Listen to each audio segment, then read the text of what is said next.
자, 오늘이 대선 D-21일입니다. 이재명, 김문수, 이준석 세 후보는 보수 심장이라는 TK에 나란히 지금 출격을 했습니다.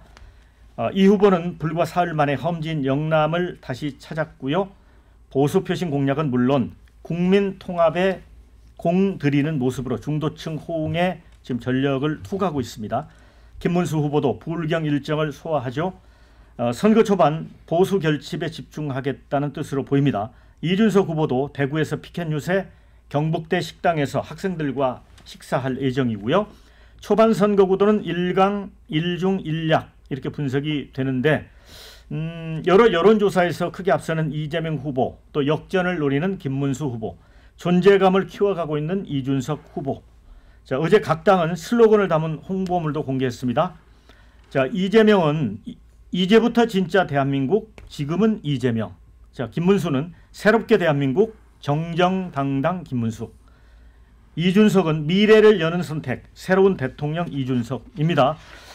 자, 그런데 이제 어제 김문수 후보가 처음으로 계엄으로 고통을 겪고 있는데 국민들께 죄송하게 생각한다 사과했습니다.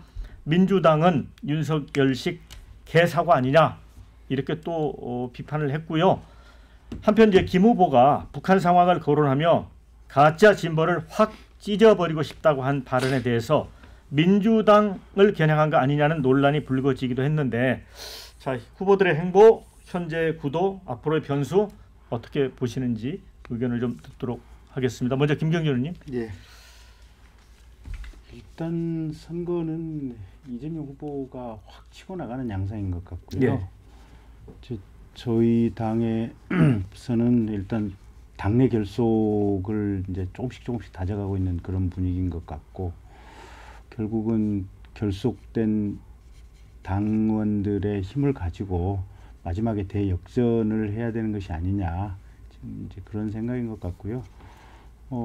이재명 후보가 중도 확장 또 외연 보수까지 어떤 외연 확장을 노린다고는 하지만 사실은 본인이 가지고 있는 여러 가지 약점들이라든지 또 본인에 대한 신뢰성의 문제라든지 국가의 지도자로서 어떤 기본적인 자질 문제가 있기 때문에 저희들은 충분히 중반을 넘어가면 아마 역전이 가능할 것이다 이렇게 보고 전력 투구를 하고 있습니다.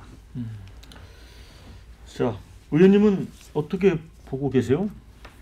현재 흐름? 현재 흐름은 방금 이제 1강 1중 1약이라고 되어 있는데 사실은 뭐 1강 2중에 관심이 더 많아요. 그러니까 현재 지금 말해 김문수 후보가 따라잡기는 시간이 너무 촉박해요. 그러니까 그리고 왜 촉박하냐면 당내에서 홍준표, 한동훈 이런 어떤 그 지난 그 대선 경선에 통합 나왔던 분들에 대한 어떤 세의 통합 자체도 이루지 못하고 있고, 그리고 막바지에 사실은 후보 등록 이전에 공보물이라든지 인쇄물이라든지 여러 가지 어떤 홍보 관련된 부분도 정리가 안 돼 있습니다. 이미 뭐 앞으로는 중간에 하겠지만 그런 상태에 있기 때문에 이 당내 혼란을 정리하는 데만 한 2, 3주 걸리고, 정리가 되면 해볼만 하다 그러면 대선이 끝날 거라고 보여지고, 이제 그 흐름들을 이준석 후보가 어떻게 올라타느냐. 그래서 저는 중반 정도 되면 1강 1중 1약이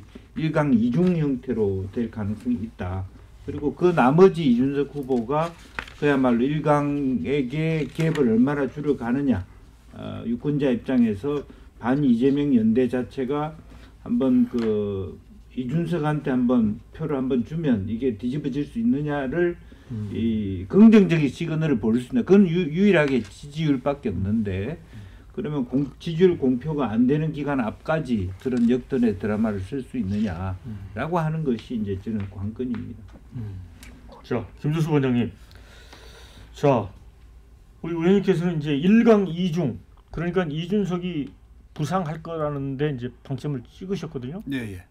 그러니까 이 선거는 처음부터 이제 3자 구도 그리고 3파전이 될 거다 이렇게 이제 예상을 해왔는데, 의외로 이제 국민의힘 한덕수 파동을 통해서 이게 상당히 노이즈 마케팅이 됐습니다. 그러니까 그리고 이 선거가 이재명과 윤석열 대결처럼 이렇게 돼버리니까 오히려 이제 새로운 미래의 선택을 주장하는 이준석 후보가 좀 묻힌 측면이 있고요. 그래서 후보 등록 전까지 충분히 1강 2중이 될 거라고 생각했는데 약간 그런 점에서 좀 생각보다는 이제 좀 뭐랄까 지지율이 확인이 안 되고 있는데 이제 아마 내일쯤은 이제 그 지금 등록된 후보로 해서 여론조사가 나올 것 같아요. 근데 이제 지금 현재 문제가 되는 거는 뭐냐면 이런 식으로 이제 내란당이다 아니다 그리고 이제 뭐 내란에 대한 사과다 이런 걸 이제 주로 공박하는 행식이 되면 정책 의제가 다 죽습니다. 그러니까 대한민국의 현재 위기와 앞으로 어떤 대한민국을 끌고 갈 것이야 될 것인가에 대한 어떤 정책 의제는 주어버리고 계속 과거를 가지고 싸우는 일이 벌어지는 거죠. 그리고 지금 후보들이 이제 10대 공약 이런 걸 그 10대 공약을 발표해서 그걸 살펴보면 큰 재봉들은 큰 소리를 뻥뻥 치고 있는데 정말 그게 대한민국의 해법인가? 예를 들면 뭐 AI 200조 그래서 뭐 상강구도 이렇게 이야기하면 고로는 적절할지 모르지만 현실적으로 정말 대한민국의 AI 문제를 어떻게 처리할지에 대한 이런 구체적 대책은 안 나오거든요. 그런 측면에서 이준석 후보가 가장 현실적이고 구체적인 그러니까 과학 기술에 대한 전문성을 가지고 보는 후보가 누군지 이렇게 해서 정말 이게 정책으로 가야 되는데 그래서 이게 18일 날 첫 토론이 이루어지는 데까지 좀 이중 구도를 형성하는데 약간은 뭐 시간이 걸리겠지만 18일 토론회를 거치면서는 분명한 이중 구도로 갈 것이다. 그러는 순간 이제는 다시 이중에서 다시 2강 그러니까 이재명과 이준석 싸움으로 옮겨갈 거다 이렇게 생각합니다. 윤희 대표. 예. 이제 1강 2중이 아니라 네. 2중에서 다시 치고 올라가면서 이준석 후보가 이제 1강을 노린다는 지적까지 했거든요. 네. 동의하세요?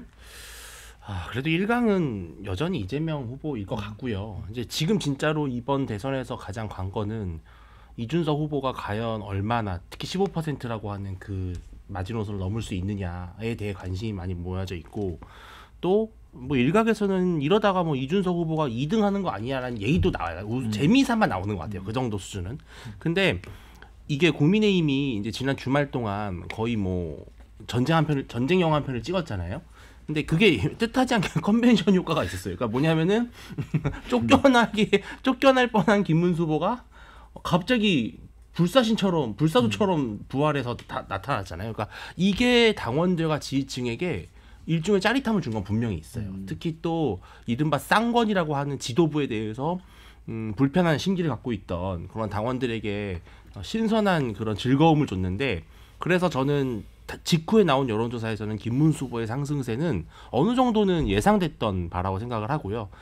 또 역시나 결국은 거대 정당이라고 하는 그 힘은 무시할 수 없는 것 같아요. 그래서 저도 이제 이준석 후보의 지지율이 되게 재밌는 부분인데 과거에 문국현 씨가 사실은 되게 돌풍을 일으켰고 지지율에서 여론조사에서 거의 15%에 육박했는데 나중에 까보니까 딱 절반이 나왔다는 거예요. 그래서 보통 이렇게 조직세가 없는 후보는 여론조사 대비 한 60% 정도만 득표율이 나올 것이다라는 또 분석도 있다고 하더라고요. 근데 결국은 김문수 후보에 달린 것 같아요. 지금 김문수 후보가 실수를 하면 그 편이 이준석 후보한테 가요. 근데 김문수 후보가 지금 최근에 어제 오늘 조금 이제 약간 불안한 모습을 좀 보이고 있거든요. 약간 실언이라든지 이런 부분에 있어서. 그래서 앞으로 김문수 후보가 표를 잘 단속을 하느냐. 그러면은 1강 1중 1약으로 굳혀질 것이고, 근데 김문수 후보가 좀 실수를 하고 뭐 좀 발언에서 문제가 있고 또 토론회에서 경쟁력을 보여주지 못하면은 약간 이준석 후보로 그 표가 움직이지 않을까. 결국 1강 2중 구도로 가지 않을까. 김문수 후보의 역량이 달린 문제인 것 같습니다. 네, 댓글 의견도 좀 다양하게 올라왔는데요. 이번 대선 너무 쉽다. 지금은 이재명 시대. 이게 이제 대선 슬로건이기도 하는데 이런 의견 주셨고요. 이준석 돌풍 불지 이게 관전 포인트다. 국힘 덕분에 이준석 2위로 올라오는 거 아닌가 이런 의견 주셨고요. 3자 구도 물음표. 아직 2자 구도지요. 이준석 10% 미만인데 왜 띄웁니까? 이준석을 왜 띄우냐고 하는 의견을 주신 분도 있습니다. 자, 3자 구도가 아니고 단독 1강이 맞습니다. 이런 의견. 자, 그래도 김문수 사과는 했네. 김용태 밀려 억지로 한 듯한데. 자, 가짜 진보를 확 찢어버리고 싶다. 말은 세다. 근데 귀에는 쏙 들어오는데 이런 의견 주셨고요. TK 찾은 이재명 우리가 남이가 이 얘기해 달라고. 과연 TK에서 이재명이 얼마나 득표를 할지 이게 관심사다. 이런 의견. TK에서도 불붙었다. 삼자가 불붙었다 이런 얘기 같아요. 자, 이젠 TK도 그냥 일 잘할 사람 뽑을 거야. 또 이런 의견도 주셨습니다. 김경일 의원님. 네. 자, 이렇게 되면 이재명 후보로서는 정말 이 따놓은 당상처럼 돼버리는 선거로 가는 겁니까? 더군다나 지금 이준석이 부상하고 있기 때문에 국힘 측면에서는 참 앞으로 뒤로 다 어렵네요. 앞으로 뒤로 저기 1등과 3등 사이에서 괴롭다 이거죠. 그러니까 미래로서 시간을 가지고 앞으로는 잘 모르겠고 어쨌든 지금까지는 편치 않은 상황이죠. 특히 이제 대구 경북 TK 지역에서도 사실은 전통적인 지지는 국민의힘 지지였는데 거기서도 약간의 뭔가 좀 흔들리는 상황이 있고 또 거기 이준석 후보가 파고 들어오는 측면도 분명히 있고 그래서 지금까지는 편치 않는데 이제 김문수 후보가 가지고 있는 장점들이 좀 있거든요. 일단 굉장히 청렴한 사람 아닙니까? 이게 본인이 일생을 굉장히 이제 청렴 결백하게 살아오신 게 있고 또 경기도지사를 하면서 뭐 GTX 추진도 사실은 김문수 지사 때 시작을 했던 거거든요. 보면 그다음에 저 이국종 의사 선생님이 했던 외상센터도 사실은 김문수 지사 시절에 했고 그래서 뭐 그때 무슨 소방서에 전화했던 뭐 나 누구요 했던 그런 부분만 좀 희화화되고 있는데 이제 TV 토론에 들어가고 김문수 후보가 가지고 있는 어떤 장점들 그런 부분들이 잘 부각이 되면 아마 김문수 후보가 주도권을 차츰 잡아갈 수 있지 않을까 저는 그렇게 기대를 해봅니다.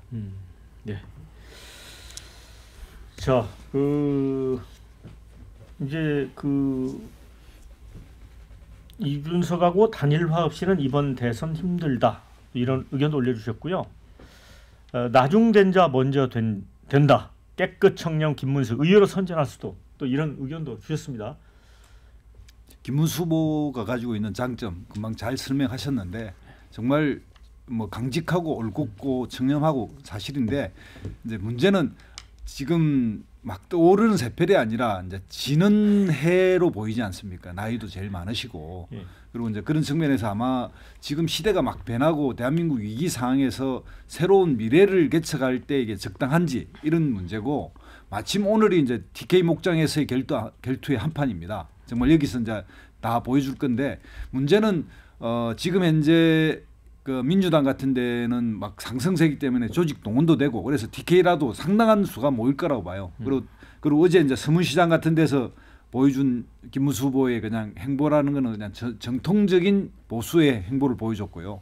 오늘 이제 이준석 후보는 거기 가서 이제 청년들도 만나고 아침 정말 그 국회의원들이 개별 인사하듯이 아침 사거리에서 인사도 하고 그리고 또 TK 의료인들과 간담회하고 또 6시 반에 저희들도 유세를 합니다. 그래서 오늘 거기에서 이제 민심으로 해서 정말 이제 뭔가 판이 좀 바뀔 것인지 말 것인지 이런 것들이 이제 벌어질 건데 문제는 김문수라고 하는 지금 전통적인 국민의힘 후보의 확장성에 관한 문제입니다. 그러니까 이게 이제 확장이 아니라 지금 점점 줄어들고 뭔가 이렇게 줄어드는 느낌 그리고 그 내에서 끊임없는 이제 분란과 분열 이런 것에 의해서 이대로는 선거가 잘 안 될 것 같다라는 생각이 있는 반면에 이준석 후보로는 가장 확장성이 있거든요. 그래서 만약에 이제 이렇게 상상이지만 김문수로 단일화된다 했을 때는 어쨌든 이재명을 넘을 수가 없습니다. 그러나 김문수 후보가 이준석 후보로 만약 단일화가 된다고 했을 때는 이재명 후보를 넘어설 가능성이 있다.